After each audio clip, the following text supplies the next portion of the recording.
जही मैया रानी के पिया पूजा कर जही मैया रानी के पिया लाल चुनरिया लाई द पटन के राजधानी से पिया लाल चुनरिया लाई द पटन के राजधानी से पिया धोबै चरनिया गंगा जी के पानी से पिया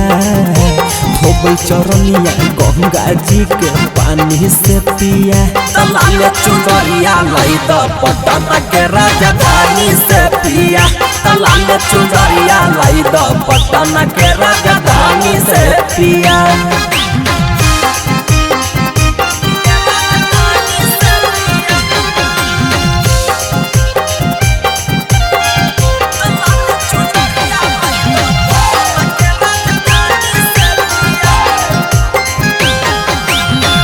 से लई हो तू सेनुर के पुड़िया छपरा से लई हो तू माइला चुड़िया बाधा से लई हो तू सोना के नथिया भूली हो न पिया तू हमारा बतिया आरा से लई हो तू सेनुर के पुड़िया छपरा से लई हो तू माइला चुड़िया बाधा से लई हो तू सोना के नथिया भूली हो न पिया तू हमारा बतिया सबे सिंगर बात लई हो पहचानी के पिया सबे सिंगर बात लई हो पहचानी के पिया लाल चुनरिया लाई द पटन के राजधानी से पिया लाल चुनरिया लाई द पटन के राजधानी से पिया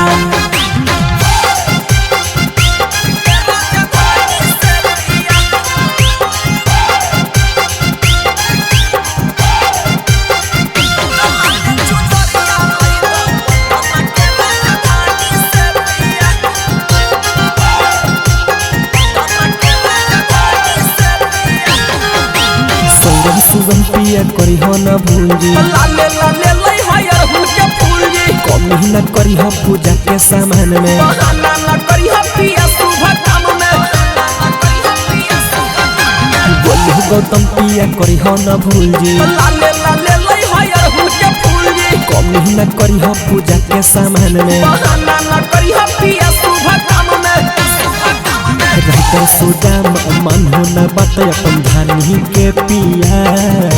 सूरज यादव मन हो न बात अपन धानी के पिया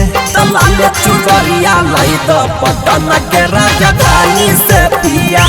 लाल चुनरिया लाई द पटन के राजधानी से पिया।